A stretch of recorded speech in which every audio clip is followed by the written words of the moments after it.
মমতা ব্যানার্জি হচ্ছে স্টুডেন্ট পাঠানোর দালাল। মমতা ব্যানার্জি তো বলেছিলেন মমতা ব্যানার্জি কর্পোরেটের দালালি করে। এই যে দেখেন ওবিসি নিয়ে জট পাকিয়ে রেখে দিয়েছে কিসের জন্য? আমি বলেছি তো বেসরকারি বিশ্ববিদ্যালয়গুলোকে স্টুডেন্ট পাঠানোর দালাল, বুঝলেন না? দালাল স্টুডেন্ট পাঠানোর দালালি করেছে, কাটমানি নেবে।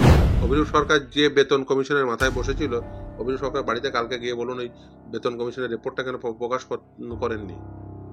ওনার নিজের কাছে চান, ও দিতে পারবে না। শুনুন, সরকারের দালালি করা অন্য জিনিস, প্রকৃত সত্য অন্য জিনিস। কিছু দালাল থাকে, সব চিরকাল কিছু দালাল থাকে। অভিরূপ সরকার আদালতের নির্দেশ যদি কেউ অমান্য করে, কি করে নির্দেশ মানাতে হয় আমরা জানি। নবান্ন বেচে কি টাকা দেবে মমতা ব্যানার্জি? প্রয়োজন হলে নবান্নই বেচবেন, দিয়ে টাকা দেবেন। আপনি রেড রোডে বসে নৃত্য দেখবেন, তার জন্য টাকা খরচ হবে।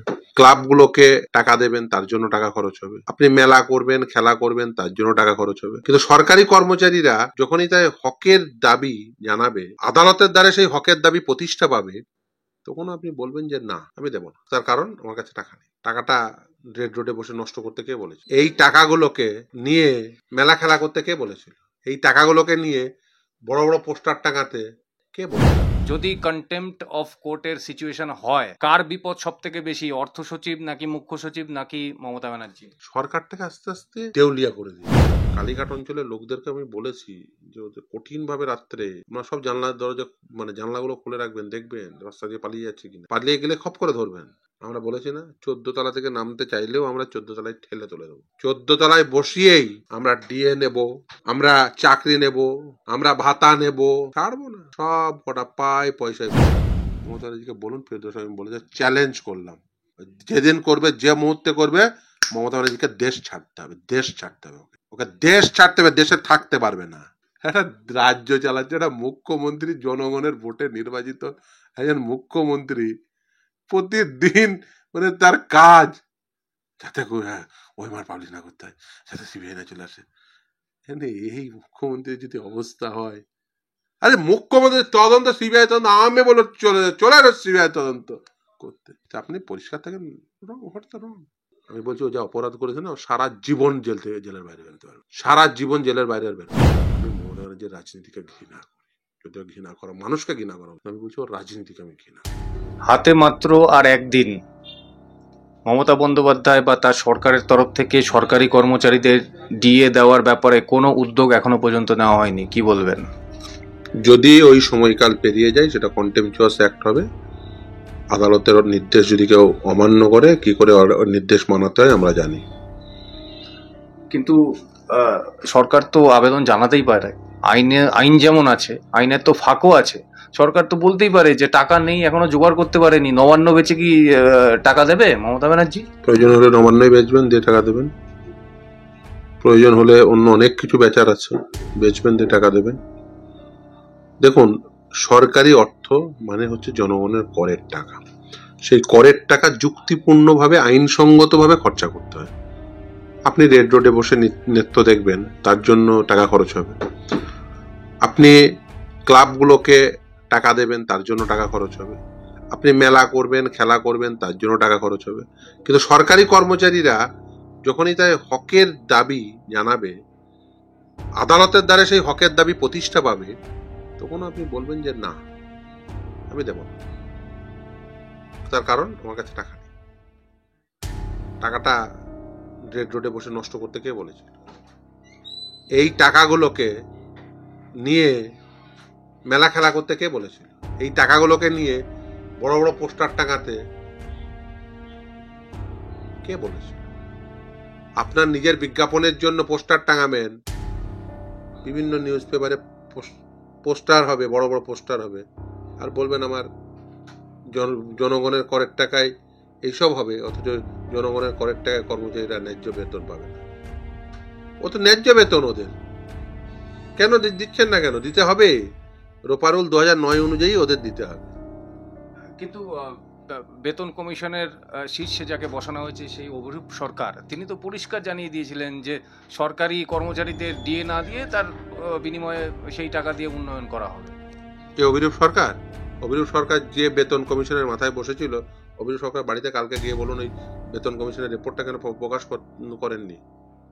ওনার নিজের কাছে চান, ও দিতে পারবে না, বলবে আমি জমা দিয়ে চলে এসেছি। শুনুন, সরকারের হয়ে দালালি করা অন্য জিনিস, আর প্রকৃত সত্য অন্য জিনিস। কিছু দালাল থাকে, সব চিরকাল কিছু দালাল থাকে। অভিরূপ সরকার ওয়ান অফ দা দালাল। মমতার হয়ে গলা পাড়া তো বেতন কমিশনের মাথায় বসেছিল, মমতা ব্যানার্জি দিয়েছিল। ফলে দেখুন, দালালদের কথা শুনে বা তাদের প্রশ্নের উত্তর দিয়ে কোনো লাভ নেই। স্যার, যারা সরকারি কর্মচারী তারা এই মুহূর্তে ঘড়ির কাঁটার দিকে নজর রাখছে, যেটা দেখা যাচ্ছে। যদি কন্টেম্পট অফ কোর্টের সিচুয়েশন হয়, কার বিপদ সব থেকে বেশি, অর্থ সচিব নাকি মুখ্য সচিব নাকি মমতা ব্যানার্জি? অর্থ সচিব, মুখ্য সচিব উভয়েরই সরকারটাকে আস্তে আস্তে দেউলিয়া করে দিয়েছে। অপেক্ষা করো, দেউলিয়া যে কোনো সময় ঘোষণা করবে। আমি বলেছি তো, ওই অঞ্চলের কালীঘাট অঞ্চলের লোকদেরকে আমি বলেছি যে কঠিন ভাবে রাত্রে আপনারা সব জানলার দরজা জানলাগুলো খুলে রাখবেন, দেখবেন রাস্তা দিয়ে পালিয়ে যাচ্ছে কিনা। পালিয়ে গেলে খপ করে ধরবেন, পালিয়ে যাওয়া যাবে না বাবা। একদম রাতের বেলায় টুক করে পালিয়ে যাবো দেশ ছেড়ে, রাজ্য ছেড়ে, হবে না। আমরা বলেছি না, 14 তলা থেকে নামতে চাইলেও আমরা 14 তলায় ঠেলে তুলে দেবো। 14 তলায় বসিয়েই আমরা ডিএ নেব, আমরা চাকরি নেব, আমরা ভাতা নেব বলেছে, ছাড়বো না। সব কটা পয়সায় বুঝে নেব। সরকারি কর্মচারীদের একটি সভা আজকে আয়োজিত হয়েছিল, সেখানে আপনাকে এবং বিকাশবাবুকে আমন্ত্রণ জানানো হয়েছে প্রধান বক্তা হিসেবে, কারণটা কি? না, অবভিয়াসলি আমি তো আজ থেকে না, আমি তো সরকারি কর্মচারীদের আমি বলতে পারেন আমার প্র্যাকটিস জীবনের মূল প্র্যাকটিসই হচ্ছে এই, যেহেতু মামলা, এই সার্ভিস সংক্রান্ত মামলা করি, আমি এই ডিএ মামলা প্রথম দিকে আছি। মলয় দ্বারাই তারাই আর একজন ইয়ের হয়ে, তিনি একজন কর্মী ছিলেন, তার হয়ে প্রথমে লড়তাম, তারপরে মলয় দ্বারা দিয়েছে ব্রিফ, তাদের হয়ে লড়ি। ফলে শুধু তাই না, দেখুন আমি যেহেতু সার্ভিস সংক্রান্ত ম্যাটারগুলো করি, প্রতিটি সংগঠনই তারা অত্যন্ত ভালোবাসেন আমায়। ফলে খুব স্বাভাবিকভাবে প্রতিটি সংগঠন তারা আমাকে ডাকেন। এবিটিএ বলুন, এবিপিটিএ বলুন, বা কোঅর্ডিনেশন বলুন, বা সমস্ত সরকার পোষিত যে সমস্ত কর্মচারী সংগঠন রয়েছে, শ্রমিক কর্মচারী, তারপরে ধরুন শিক্ষক শিক্ষাকর্মী, এরা তো আছেনই, তাদের সংগঠনগুলো অবশ্যই এবং শুধু তাই না, দেখুন এই কর্মচারীরা শুধু তাই অনেক আপনারা শুনলে হয়তো অবাক হবেন, পুলিশ কর্মীরাও, এবং তারা অত্যন্ত ভালো, কারণ তারা তো সব থেকে বেশি বঞ্চিত তো পুলিশ কর্মীরা। আপনি তাদের যন্ত্রণার কথা আপনি ভাববেন না যে পুলিশ কর্মী আমি আইপিএস গুলোর কথা বলছি, আইপিএস আইএস বলছি না, আমি বলছি ওসি, আইসি, সিআই, ইভেন এসডিপি, গুলো কনস্টেবল তো অবশ্যই, তারা তো সব থেকে বেশি, ছুটি নেই, ডিএ পায় না, সব থেকে বেশি বঞ্চিত পুলিশ কর্মীরা। ছুটি নেই, যে কোনো সময় এসে ডিউটি করতে হবে, সব থেকে বেশি বঞ্চিত। দেখুন শিক্ষকদের একটা আবার প্রতিবাদ করতে পারছেন না। আজকেই বলছিলেন, মোহনদা বলছিলেন শিক্ষকদের দিয়ে কুকুরের ভ্যাকসিন, শিক্ষকরা পড়াবে কখন? ডিওবিএল ডিউটি, কুকুরের ভ্যাকসিন, এটা সেটা, শিক্ষকরা পড়াবে কখন? আমাকেই মামলা করতে হয়েছিল কলকাতা হাইকোর্টে, তখন মহামান্য বিচারপতি তপব্রত চক্রবর্তী, তিনি সিঙ্গেল বেঞ্চে বসতেন। শিক্ষকদের শিক্ষকতা আওয়ারের মধ্যে কোনো ডিউটি, শিক্ষক পেশা ছাড়া অন্য কোনো পেশার ডিউটি, অন্য কোনো কাজ দেওয়া যায় না শিক্ষার কাজ ছাড়া। That is the dictum of the right to education. আমাকে মামলা করতে হয়েছিল ওই শিক্ষকতা আওয়ারের মধ্যে, টিচিং আওয়ারের মধ্যে আপনাকে অন্য কাজ করাচ্ছে শিক্ষকদের। পড়াবে কখন? রাইট টু এডুকেশনের পারপাস কি? শিক্ষকদের সব কাজ করতে হবে। পুলিশদের ছুটি নেই, ডিএ নেই, শিক্ষকদের ডিএ নেই, পুলিশদের ডিএ নেই, কর্মচারী ডিএ নেই। কি করবে তারা? প্রতিবাদ করবে না? অবশ্যই আমি বলেছি তো, ডিএ নিয়ে 2019 সালের রোপা রুল, তার রেসপেক্টে নোটিফিকেশন, ডিএ কে আইনসঙ্গত অধিকার হিসেবে যাতে সরকার নোটিফিকেশন করে সেটা করে, তার জন্য কর্মচারীরা আন্দোলন করবে। স্যার, আপনার বিরুদ্ধে আর বিকাশবাবুর বিরুদ্ধে প্রতিদিন তৃণমূলের মুখপাত্র নিয়ম করে বলছেন যে আপনি এবং বিকাশবাবু বা আপনাদের যারা সিপিআইএম পন্থী আইনজীবীরা রয়েছেন ইচ্ছাকৃতভাবে মমতা ব্যানার্জিকে বিপদে ফেলছেন। এখন আপনি যা বলছেন, এআইসিপিসি অনুসারে এখনো ডিএ দিতে হয় না, বকেয়া ডিএর মাত্র 25% দিতে হবে, তাই সরকারের এই অবস্থা। আপনি যা বলছেন তো কালঘাম ছুটে যাবে সরকারের। দিতে হবে, অবশ্যই দিতে হবে। যেমন আদালতের লড়াই চলবে, রাস্তার লড়াই চলবে, দিতে হবে কর্মীদের। মমতা ব্যানার্জি তো বলেছিলেন যে সরকার দিয়ে দিতে পারে না তার কর্মচারীদের, তার সরকারে থাকার অধিকার নেই। বিরোধী থাকা। আর আজকে সরকার এসে বলে যাবে আর আমরা ভুলতে দেব? প্রতিদিন যেমন রাস্তার লড়াই চলছে, আজকে দেখলেন কলকাতা মিউনিসিপাল কর্পোরেশনের পাশের এতে হাজার হাজার লোক, হাজার হাজার সরকারি কর্মী এসছে। লড়াই চলবে, রাস্তার লড়াই চলবে, আদালতের লড়াই চলবে। এই কর্মীরাই তারাই তাদের ন্যায্য পাওনা আদায় করে নেবে। এবিপিটিএ কোঅর্ডিনেশন,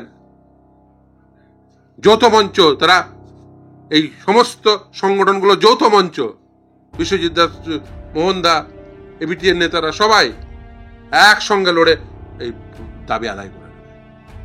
রাস্তার লড়াই চলবে, অফিসে অফিসে লড়াই চলবে, স্কুলে স্কুলে লড়াই চলবে, বিশ্ববিদ্যালয়ে লড়াই চলবে, কলেজে লড়াই চলবে।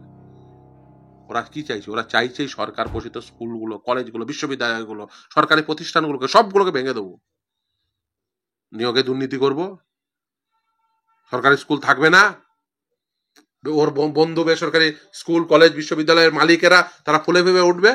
ওটা চাইছে। আর সেখান থেকে ওই ইলেকট্রাল বন্ডের মাধ্যমে নিতে এখন অন্য পথে নেবে। ভাবুন, এই দেশে 1 নাম্বার পার্টি বিজেপি, তারপরেই তৃণমূল কংগ্রেস সর্বোচ্চ ইলেকট্রাল বন্ড পায়। কেন? আঞ্চলিক পার্টি। কেন? কারণ কর্পোরেটের দালালিটা ভালো করে করে। মমতা ব্যানার্জি কর্পোরেটের দালালি করে। এই যে দেখেন ওবিসি নিয়ে জট পাকিয়ে রেখে দিয়েছে, কিসের জন্য? আমি বলেছি তো, বেসরকারি বিশ্ববিদ্যালয়গুলোকে স্টুডেন্ট পাঠানোর দালাল, বুঝলেন তো, দালাল, স্টুডেন্ট পাঠানোর দালালি করেছে কাটমানি নেবে বলে। মমতা ব্যানার্জি হচ্ছে স্টুডেন্ট পাঠানোর দালাল। একদম শেষ প্রশ্ন স্যার, বিচারপতি বিশ্বজিৎ বসু আজকে পরিষ্কার নির্দেশ দিয়েছেন সিবিআই কে যে আপার প্রাইমারির শারীরশিক্ষা এবং কর্মশিক্ষায় যে দুর্নীতি হয়েছে সেই তথ্য কোথা থেকে পেয়েছে সিবিআই, সেটা জমা দিতে হবে। এই বিষয়টা দেখুন, এই 2016 সালে নবম দশম একাদশ দ্বাদশ group C group D examination যেমন হয়েছিল, ওয়ার্ক এডুকেশন, ফিজিক্যাল এডুকেশনের 4টে নিয়োগ প্রক্রিয়া নিয়ে সিবিআই তদন্ত হচ্ছে। প্রাথমিকও সিবিআই তদন্ত হচ্ছে। সোমেন নন্দীর মামলায় RC6 সিবিআই তদন্ত হচ্ছে। সেখানে তথ্য উঠে এসছে 3rd সাপ্লিমেন্টারি চার্জশিটে যে ওয়ার্ক এডুকেশন, ফিজিক্যাল এডুকেশনে আর্থিক লেনদেন হয়েছে। চার্জশিট মানে কি? Final report. যা ইনভেস্টিগেশনে পেল সেটার কালমিনেশন হচ্ছে ফাইনাল রিপোর্ট। তার মানে তার মেটেরিয়াল আছে। বিচারপতি বলেছেন সেই মেটেরিয়ালগুলোকে আদালতের সামনে প্লেস করে। দেখুন, আমার খুব পরিষ্কার বক্তব্য। আমি তর্কের খাতিরে ধরে নিলাম কিচ্ছু নেই মেটেরিয়াল। মমতা ব্যানার্জি দুটো কাজ করুক, প্রাথমিকের OMR sheet scan copy, work education, physical এডুকেশনের স্ক্যান কপি ওএমআর শিটের, যারা যারা চাকরি পেয়েছে তাদের ওএমআর শিটগুলো আপলোড করে দিক। মমতা ব্যানার্জিকে বলুন, ফেরদৌস, আমি বলে চ্যালেঞ্জ করলাম, যেদিন করবে, যে মুহূর্তে করবে, মমতা ব্যানার্জিকে দেশ ছাড়তে হবে। দেশ ছাড়তে হবে, ওকে দেশ ছাড়তে হবে। দেশে থাকতে পারবে না, ভয়ে করবে না। এখন লোকের দুয়ারে দুয়ারে ঘুরে বেড়াচ্ছে যাতে আমাকে না করতে হয়, যাতে আমাকে না করতে হয়। এখন মমতা ব্যানার্জির কাজ হচ্ছে প্রতিদিন অ্যাডভোকেটদের ফোন করা। এই যে ওর একটা কাজ সারা দিনের, যে করে হোক কোনোভাবে আটকা। আমি ভাবি আর কি অবস্থা। একটা রাজ্য চালাচ্ছে একটা মুখ্যমন্ত্রী, জনগণের ভোটে নির্বাচিত একজন মুখ্যমন্ত্রী, প্রতিদিন মানে তার কাজ যাতে ওএমআর পাবলিশ না করতে হয়, যাতে সিবিআই না চলে আসে। এই মুখ্যমন্ত্রীর যদি অবস্থা হয়, আরে মুখ্যমন্ত্রী তদন্ত, সিবিআই তদন্ত আমি বলে চলে আসে সিবিআই তদন্ত করতে। আপনি পরিষ্কার থাকেন, কোনো রং নেই, কিচ্ছু নেই। যদি সেটাই সত্য হয়, যেমন ধরুন আপনাকে আমি উদাহরণ দিয়ে বলি, একবার ডিসপ্রপোর্শনেট অ্যাসেটের মামলা হয়েছিল। এই যে সিপিএম এর নেতারা বিরাট খবর করেছিলেন, আপনারা সবাই খবর সিপিএম তো গেল রব। তো সিপিএম এর নেতাদের যাদের বিরুদ্ধে মামলা হইলো তাদের সবাই এসে একটাই বক্তব্য, তাদের বিরুদ্ধে তদন্ত চেয়েছিল। তারা দাঁড়িয়ে বললো ইয়েস তদন্ত চেয়েছে, আমরা ওদের প্রেয়ারটাকে অ্যাডপ্ট করে নিলাম, আমাদের বিরুদ্ধে তদন্ত হোক, এটা আমরা চাই। মোহাম্মদ সেলিম বললো, সূর্যকান্ত মিশ্র বললো, সবাই বললো বলে আমাদের বিরুদ্ধে তদন্ত হোক, আমরা চাই। একদিনও সিবিআই ইডি তাদের বাড়ি গেল না। আরে অ্যাসেট তো ডিসপ্রপোর্শনেট হতে হবে, তবে তো যাবে। বর্তমানে ক্ষমতায় কারা? তৃণমূল কংগ্রেস। জেলে কে আছে? পার্থ চ্যাটার্জি। কে? তৃণমূল কংগ্রেস। জেল খেটেছিল কে? কুণাল। খাটিয়েছিল কে? মমতা। জেলে ছিল কে? জেলে ছিল সুদীপ ব্যানার্জি, মদন মিত্র, আর কে ছিল? ওই সৌগত, আর কে ছিল? ফিরহাদ হাকিম। তৃণমূল কংগ্রেসের নেতারা 3 শ্রেণীর নেতা রয়েছে। এক, যারা জেলে বর্তমানে বসবাস করছে। দ্বিতীয়, যারা জেল থেকে ঘুরে এসে কুণাল ঘোষ টাইপের। আর তৃতীয়, যারা জেলের জন্য অপেক্ষা করছে, মমতা ব্যানার্জি টাইপের। এবং তারা বিজেপির বদন্যতায় জেলের বাইরে আছে। মমতা ব্যানার্জি যা অপরাধ করেছে না, সিবিআই একটা নোটিশ পাঠিয়ে কিছু করতে হবে না। আমি বলছি ইন ক্যামেরা করুন, পাবলিককে, বেশি না, আধ ঘন্টাকে জেরা করুন, যে পাবলিককে দেখাবেন যে এবার কি করা উচিত।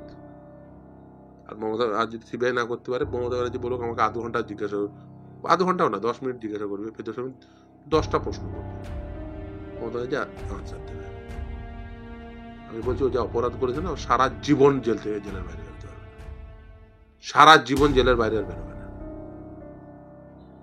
আমি মমতা ব্যানার্জির রাজনীতিকে ঘৃণা করি, যদিও ঘৃণা করা মানুষকে ঘৃণা করা উচিত নয়, আমি বলছি ওর রাজনীতিকে আমি ঘৃণা করি।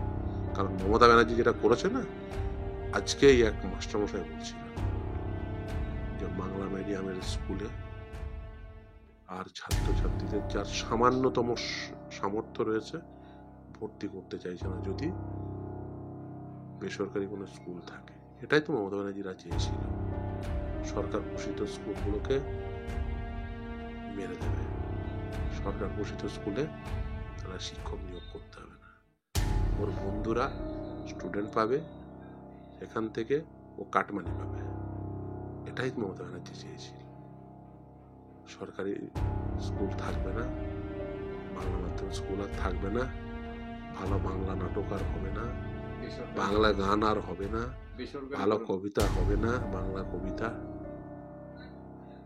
সব বেসরকারিকরণ হবে। এটাই মমতা ব্যানার্জিরা চায়, এটাই কর্পোরেট চায়, এটাই হচ্ছে মমতা ব্যানার্জিদের কর্পোরেটের হয়ে দাঁড়ায়।